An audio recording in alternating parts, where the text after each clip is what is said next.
My name is Angelina Avedano, and this is Interspace, where we explore the spaces between us.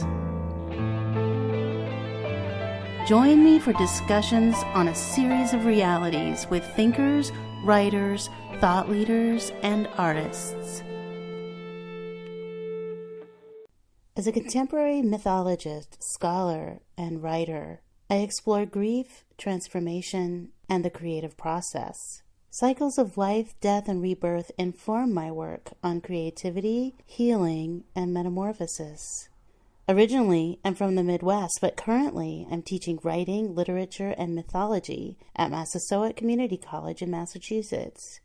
In 2018, I launched Cicada Personal Metamorphosis to help others tap their creative potential and encourage authentic self-expression.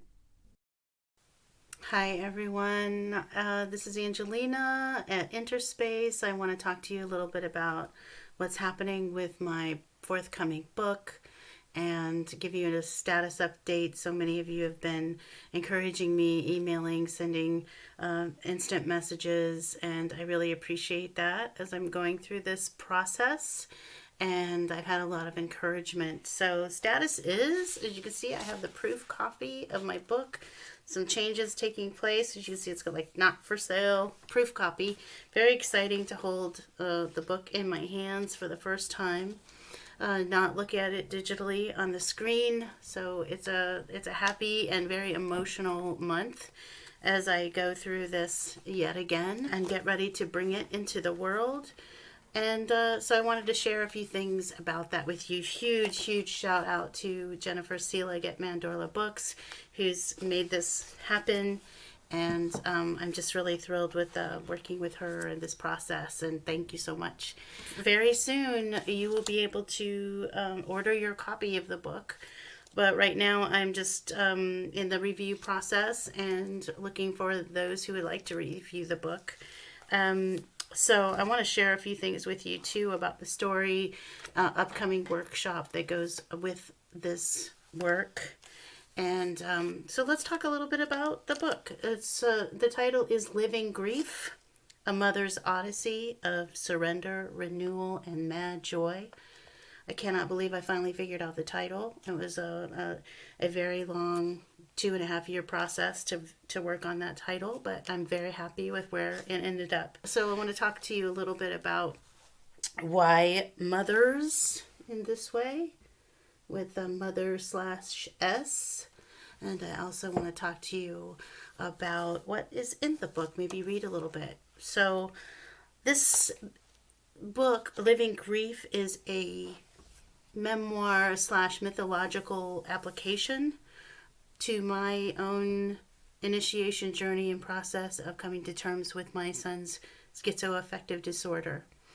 And many of you who know me know much of that story and my own process and the grief that is ongoing and the cycles of grief that I talk about in the book. The Mother's Odyssey certainly comes from being a mother in this process, but also indicates more than that, and in that it's just a fundamental journey that everyone will take. Not all mothers, not all people are mothers, but they will undergo this mother odyssey with rare exceptions. Only a few people, I would imagine, would not encounter profound grief in their lifetime. So profound grief can show up in so many ways, and I think sometimes we only associate that with death. If you've been listening to my podcast, you heard Nicola and I discussing the death and non-death losses that come with grief. So there are lots of ways that grief is showing up in our lives today, politically, socially. And yes, in our relationships and families and with the pandemic, in our professional lives, I know that people are suffering and grieving losses of the way things used to be. Will they ever be the same again? Also, I talk about in the book, illnesses and injuries can also instigate this passage, this grief passage of profound loss. You lose a part of yourself. It really takes you into a depth of grief that is often unacknowledged. So I just want to start with that to say, living grief, a mother's odyssey, is not just about mothers. It's not just about the loss of a child or experiencing grief related to children. However, I think we all understand, and why we can use that term mother, is that it's generally accepted that one of the most profound losses anyone can encounter, or a woman can encounter, is the loss of a child. So we all know that it's big, it's profound, it's powerful if we are talking about grief and the mother's odyssey. And it also means something primal, fundamental, primary, the mother of all griefs. In one way, you might be able to explain that or describe it. It's a situation in your life that breaks you down and makes you reevaluate everything. You could lose your faith, another profound grief passage. Losing your innocence.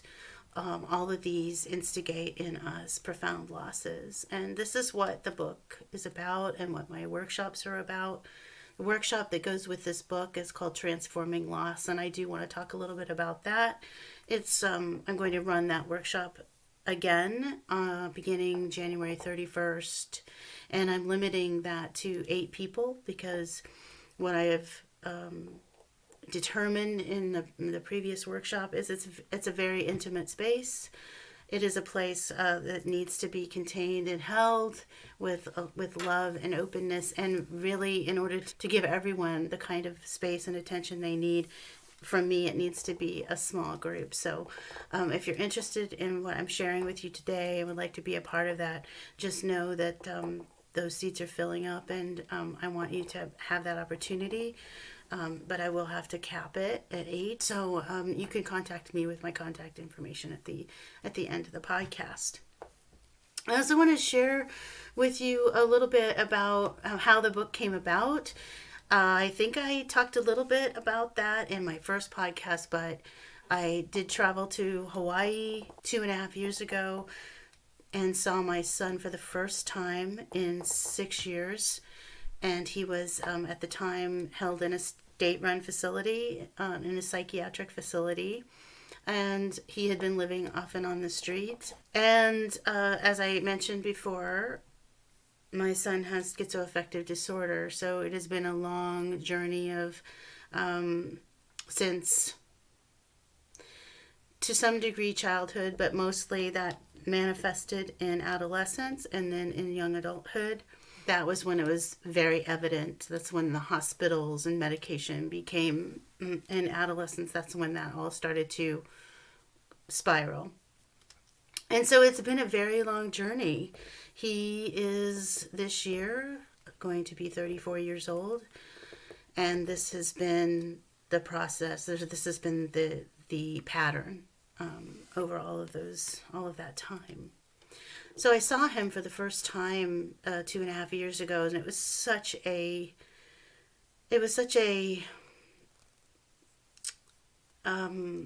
disturbing kind of mind shift for me to be with him again and to see how far his illness had progressed, at least in the way that he was presenting at that time, I'll say.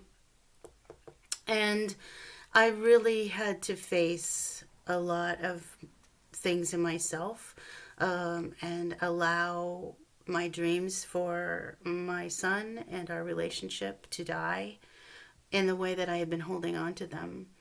And so that profound grief event, I think you might understand what I mean when I say that. We all have profound grief events in our life that just, it's like a tectonic shift in the psyche, and for me that was one. It was a short period of time. It was about 5.5 weeks, 6 weeks, and it changed the course of my life. And I started writing this book, not really knowing what was going to happen, but I started writing really just as a survival tool. I just had to write because it was such a painful time. And in the course of that writing, I really came to understand so much of my own process. It is not a story about my son, although it's about my relationship to my son. I've tried to make sure that I separate out his story from my story. I can't tell his story, and his story is actually very different than mine and my perception of what's been happening all these years. So I can only tell you my story and how I've come through this experience and how I've been enriched by it, how I've been devastated by it, how I've been transformed by it, and then also how I came to make sense of some really senseless things, how I came to be empowered through the powerlessness of all of this.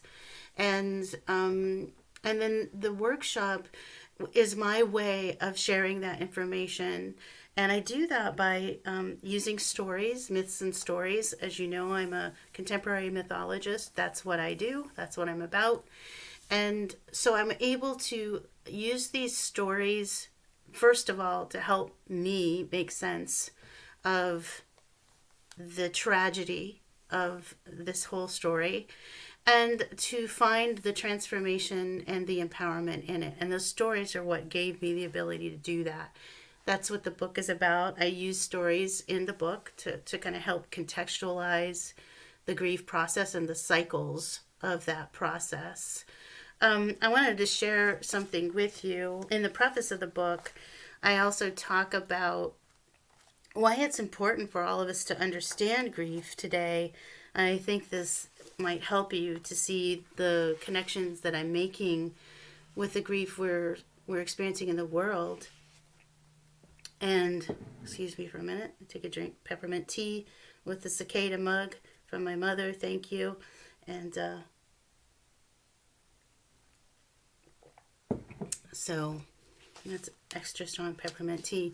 The connections I'm making with the grief and the profound loss that we're experiencing on all levels in the world today.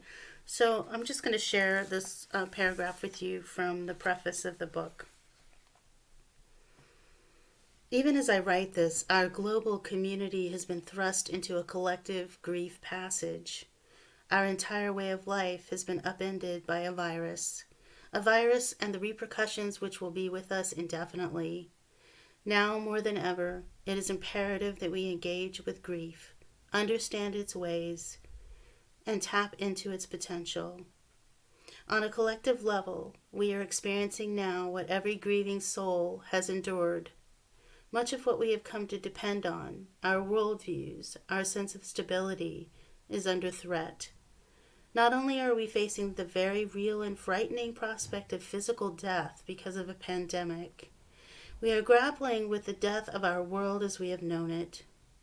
Around the globe, individuals are reeling, trying to orient themselves to emerging cataclysmic changes, social, economic, and environmental.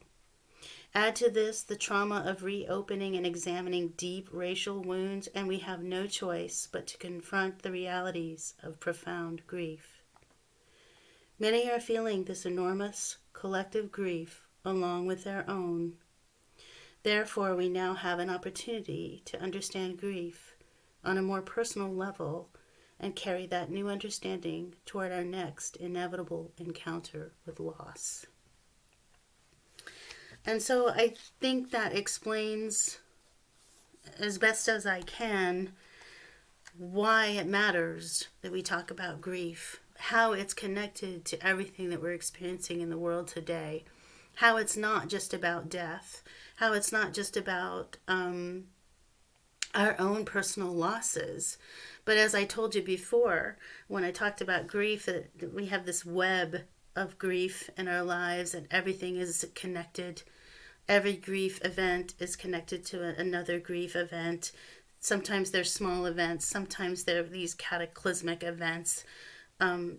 but they are all connected by this subtle, thin, yet strong, inevitable strand. And when one grief event gets tugged on in our lives, it pulls on all the other unresolved and sometimes even resolved grief cycles that we've been through. And so we can feel that resonating and reverberating across our psyche, in our bodies, in our hearts, in our souls. However you feel that, that's what that feeling is in the center of your chest when you just feel overwhelmed by the sense of grief. Maybe you don't even know why.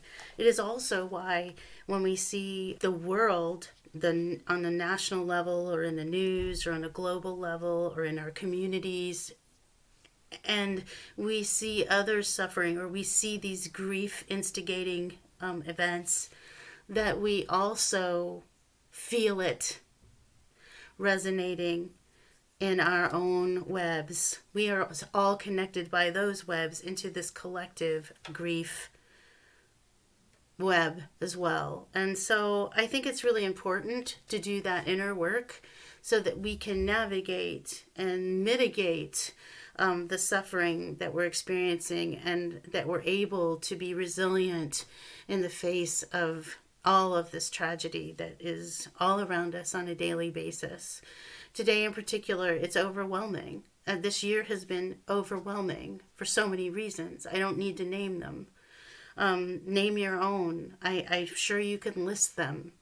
And even those of us who count ourselves fortunate for having work or not getting sick are experiencing it, and maybe we even feel somewhat guilty or like we don't want to talk about that because, there's so much suffering in the world. How do you want to say, well, I'm one of the fortunate ones? That's a good thing, but you don't really want to rub it in someone's face that you might be grieving about something that doesn't seem quite as big as theirs. Well, it doesn't really work that way. There isn't a measure. There isn't a comparison. It's grief. It's yours. It's coming from somewhere deep inside of you. And it's also part of the collective in that you're feeling it. We're all feeling it. We're feeling, we're connected to one another. And to ignore it, to be unconscious to it, is only going to perpetuate our suffering, and it's only going to continue the suffering in the world. So with that, I want to turn to another section in the book that sort of explains how I was working with my own grief passage with my son.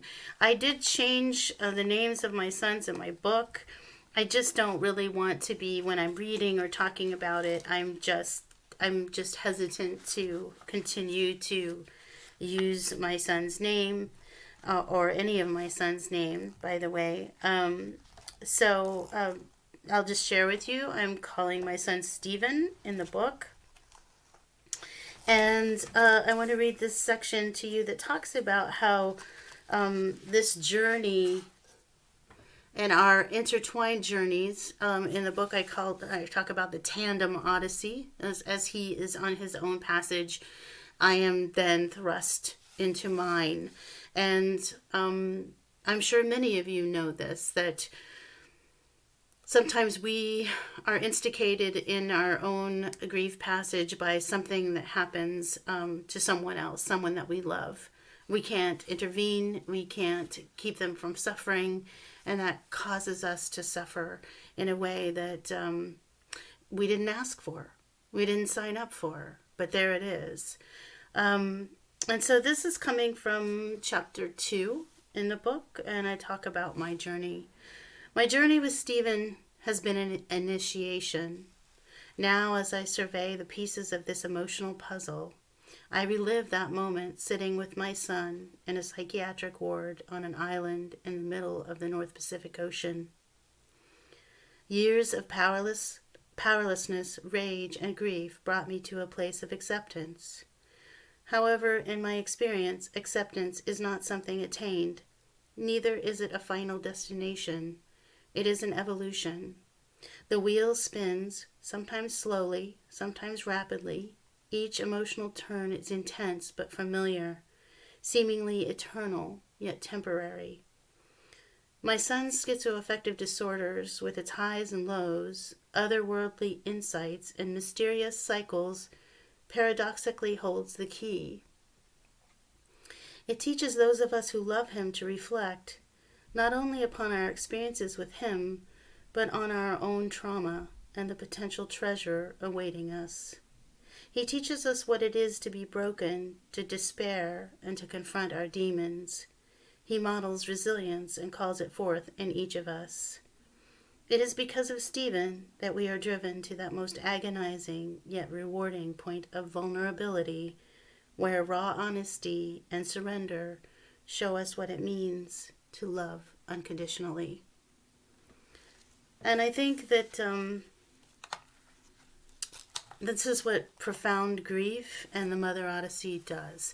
And this is what how transformation emerges out of something so tragic. We all go through our traumas, and we may or may not find the beauty in them. And it can be a very difficult journey to do so. Those who have encountered the beauty in that journey and know on a deep level the cost. I think that while it is an immense cost, it is a price with an incredible benefit, an incredible outcome. But it's not something that you can set out to do. Transformation, as I said before, is not something, I think I was talking with Tom in one of our podcasts, in one of the earlier podcasts. You can't just check it off your list. Transformation, check. It doesn't really work that way. So I think when people sign up for the course, or they see the Transforming Loss course that goes with Living Grief, you might come to it thinking that, okay, 6 weeks, transformation, check. But it really isn't about the steps to transformation. It's really about recognizing the transformation that's already happening. And that is the space that I hold in the workshop, is to allow the stories to speak and you to have your own experience with them, to begin to see the cycles in your own grief passage, your own Mother Odyssey, to see how the turns in the path bring you in new insights, and how what is required, and how you might reinterpret that. But it's your own work. It's your work, and the encounters with stories help you to determine for yourself how transformation is occurring. And I find the stories to be incredibly validating. The rage, the powerlessness, just the complete annihilation, and then also the promise, the longevity, and the resilience that they reflect. And when we see that happens over and over in stories, we begin to see that that's happening for us as well. All we need to do is recognize it, is open ourselves to what is already there. And so that's the work that we do in the stories, with the stories in the workshop. It's a beautiful experience to hold space and allow others to have that encounter for themselves. Talking about the cycles, in chapter 3, I use the Demeter and Persephone story, and I think in one of a couple of podcasts, I think we've referred to the story of Demeter and Persephone in Greek mythology, and I know many people have studied that, even in high school. So it's not an unusual story or an inaccessible story. It's everywhere. If you don't know the story of Demeter and Persephone, Demeter is the harvest goddess, her daughter Persephone is abducted by the god Hades, taken into the underworld. He coerces her to become his wife. Demeter is in tremendous grief over the loss of her daughter. She wanders all over the earth. She, in her grief, does not allow spring to come, and everything is in a state of death and decay. She's angry with the gods, and they have to intervene in order to spare humans and mortals and the earth. We talk more about the story and how that happens in the workshop, and I do talk about it a little bit in the book. But it's Demeter's grief over the loss of her daughter that and the cycles that emerge out of the agreement that occurs in the end of that story, where Persephone will spend part of the time in the underworld and then return to her mother for part of the year. And this is how we get spring and summer, when Persephone returns and Demeter is happy. And then we have fall and winter, we have the cold, and we have this kind of, this is explaining the cycles of nature, the natural cycles of life. But these cycles that are reflected in the story of Demeter and Persephone are also cycles that are representative of the grief passage. If you think of Demeter as the grieving mother, and you see her passage of complete despair, and then having to come to terms with the way things are. Not even the goddess, Demeter, can change the outcome of this story. She has to learn to accept what is. I talked about acceptance earlier when I was reading. She has to come to terms and accept what is. There's no negotiation. Not really. She wants her daughter. She does return for half the year, but she has to accept that Demeter is now the queen of the underworld. She has married Hades. The decision has been made. The gods did not intervene to return her daughter to her the way that she wanted her. And things would never be the same again. That's the thing, too. Persephone's innocence is gone. The mother-daughter relationship is forever changed. Persephone is no longer the innocent maiden. Everything is different, including Demeter in her grief, the grieving mother. And so I use that story. It's just a fundamental story to talk about the grief passage, and I think you've heard me refer to that with my guests in the past who've done grief work with Jaffa Frank and Nicola Tanyan. We talked about this story. And so I also use it in my book in chapter 3. And here's a small excerpt. While the Greek myth of Demeter and Persephone is certainly a mythological way to understand the seasons, it is also a vivid reading of living grief, where one finds themselves in a continual pattern of separation and reunion. I found myself entering and exiting these seasons each time Stephen resurfaced from his long, mysterious absences, both physical and psychological, and each time he was lured by the call of the underworld forces. Then I felt the helplessness, sorrow, and rage all over again. In my experience, loving someone with schizophrenia replicates that pattern, and it is something I'm continually learning to accept.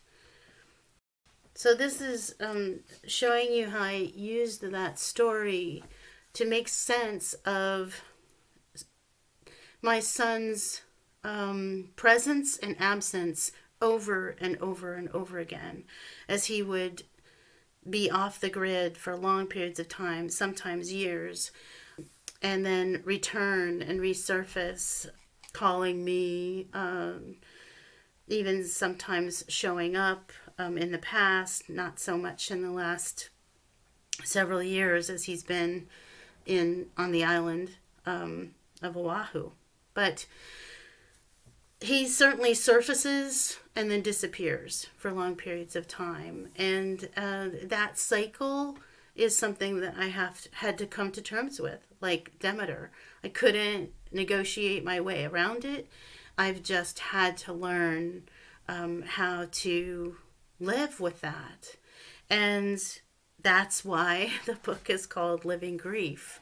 And, there's something about the title. It's, again, a mother's Odyssey of Surrender, Renewal, and Mad Joy. And someone asked me recently, I'm really curious about this mad joy. And I don't think I believed that I could experience joy for most of my life because of this pattern, this recurring pattern. The grief was so profound that in long periods of time when my son was gone or absent from me, that I just was in this emotional kind of stasis of just waiting for him to return, and to really experience happiness or to allow myself joy felt like abandonment. It felt like I was betraying him somehow. And so it's taken time, and it actually took the writing of this book for me to begin to allow joy in my life and to recognize that it could actually be a part of the process, that I didn't have to live in perpetual grief without joy, that I could experience both and simultaneously, and that it's very hard to explain. That's why it's mad joy. It's very difficult to find words to describe this kind of paradox. How can you be joyful when you're in profound grief? How can you see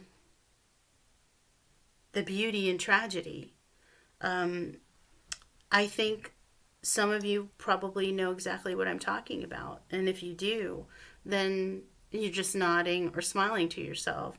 And some of you might be saying, what are you talking about? What on earth do you mean? How can you experience joy in the midst of something so tragic? I felt the same way. I would look at certain images. I use images and stories to help me to understand that. And one in particular is an image of Mary. If you know your statues of Mary, we think of her, you can think of a lot of particular statues of Mary holding the infant Jesus, or Mary holding the body of the crucified Jesus, Mary at the foot of the cross. But there was this one statue, there's one depiction of Mary in Catholic and Greek Orthodox iconography, called Our Lady of Sorrows. And Our Lady of Sorrows is Mary depicted with 7 swords in her heart. Some of you, if you're Catholic, you probably know this.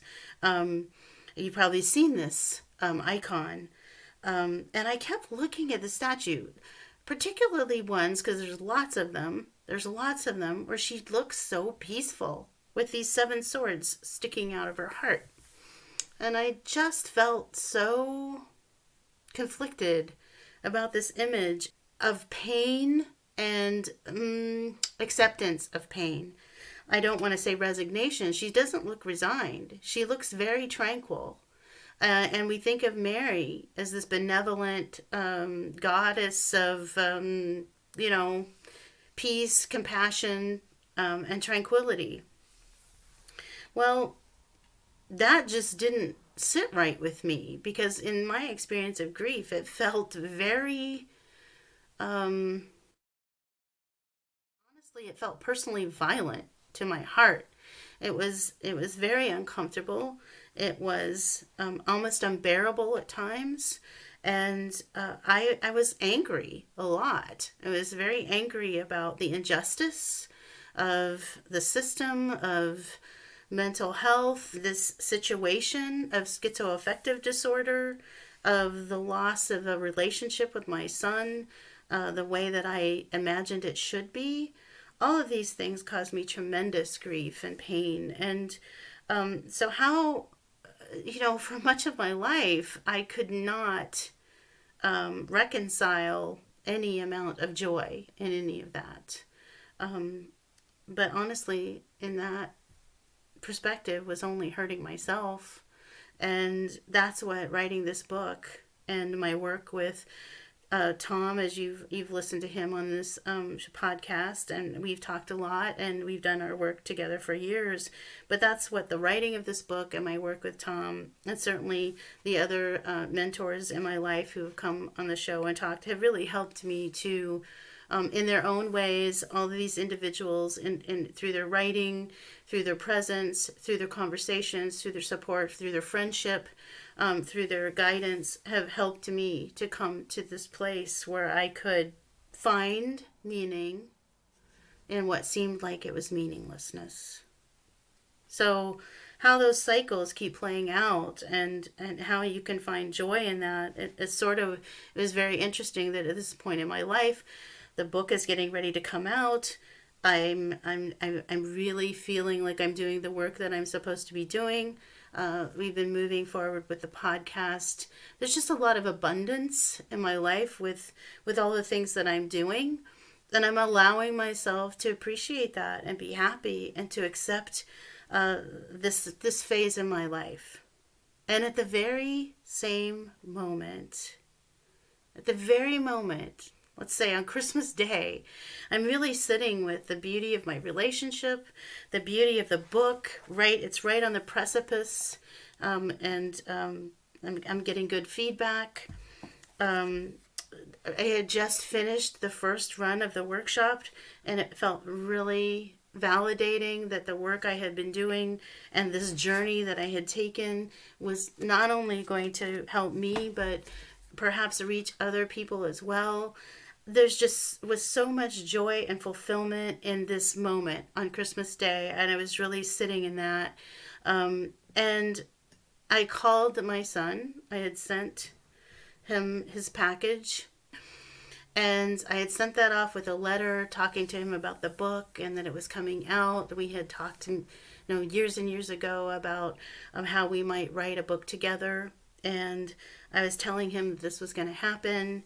I sent these all off, and on Christmas Day I called, only to find out that he had left the facility once again.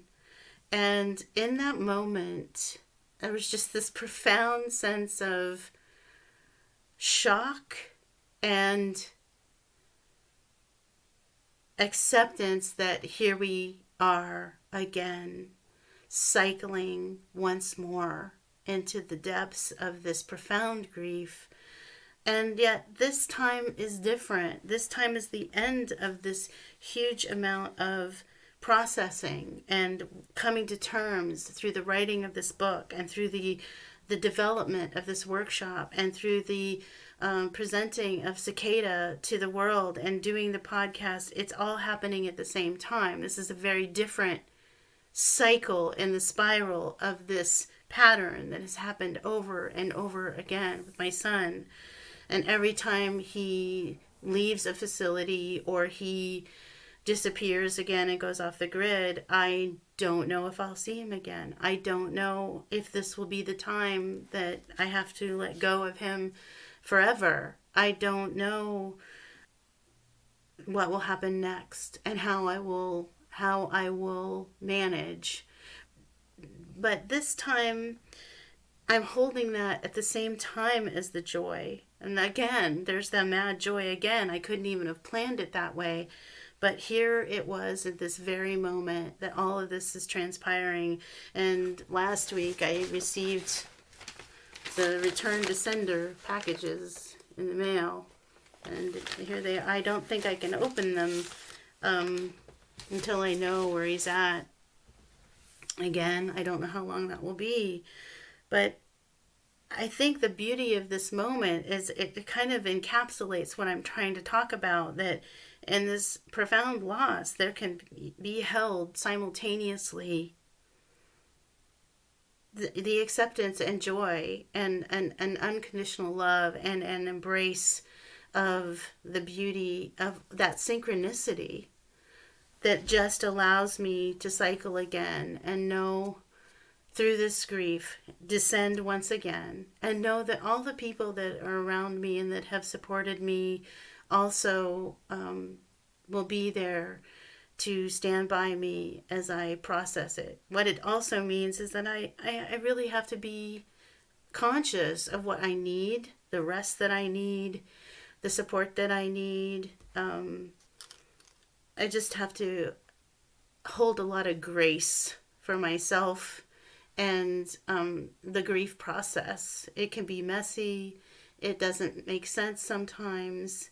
It can be beautiful. It can allow me to have deeper relationships and deeper sensitivities that I wouldn't have been able to have otherwise. I'm thankful for my relationship to my son and the journey that it has instigated in my life, and I wouldn't be here. I wouldn't be here with I wouldn't have learned these lessons. I wouldn't have learned the treasures, or I found the treasures and seen and just really experienced some beautiful people in my life who have helped me to come to terms with all of this. And so that is really what Living Grief, A Mother's Odyssey of Surrender, Renewal, and Mad Joy is about. It is what my workshop and my work is about, and what I'm doing in my life. I live it every day. I think maybe I wonder if, all of this is a way for me to continue to work that process over and over again, and to continue to make sense of it, even as it cycles once again. So I have to admit, it was really hard to come to this point and make this podcast. I even though I know the truth of the vulnerability of it and the power in that, I also have a tremendous amount of resistance to it, and I want to hide from my grief, and I want to go in my closet and lick my wounds and just be alone and experience that suffering. And to be honest with you, if I need to do that for a while, I will. But I also know where I can find life and what nurtures me and what inspires me and what keeps me moving forward. And to be honest with you, sharing this and shall I say, saying these things out loud helps to reinforce in myself that this is the truth of it, and there is balance in this paradoxical beauty and experience of joy and pain and grief. And so I just invite you. I hope you'll keep an eye on when the book is coming. Right now, like I mentioned before, I'm looking for a team of reviewers who would like to review the book. We'll be working on a book launch, a kind of nice arc here for the next 3 months on really putting the book out there. I'll be doing some workshops, some promotions, some discounts and giveaways. And but honestly, it's about helping people to make sense of their own grief experience and their profound loss in their lives. And I know we're all experiencing it. So no matter where you find support, if I can support you in any way, I would be honored to do that. Or I would be honored to help you find the kind of support that would be best for you.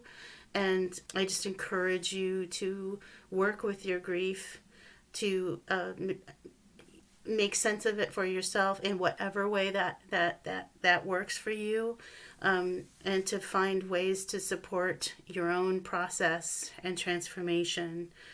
It's that work that's going to help us bring about change in the world. I truly believe that.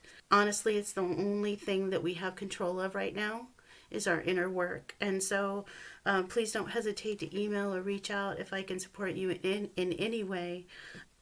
You don't have to read my book or come to my workshop, but I would be happy to help you find what is best for you on your own journey. So be well, stay safe. Remember that we're all connected, and this work is the most important thing that you can do.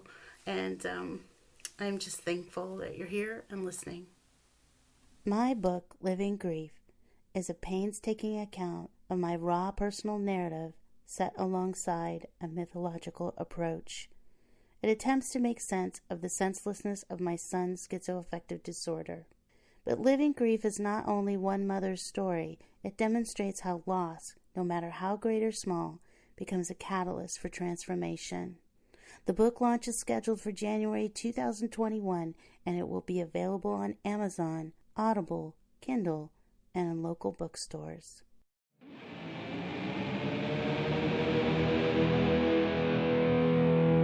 You have been listening to Interspace with Angelina Avadano. My heartfelt gratitude and appreciation goes to my husband, David Needs, Senior Production Engineer.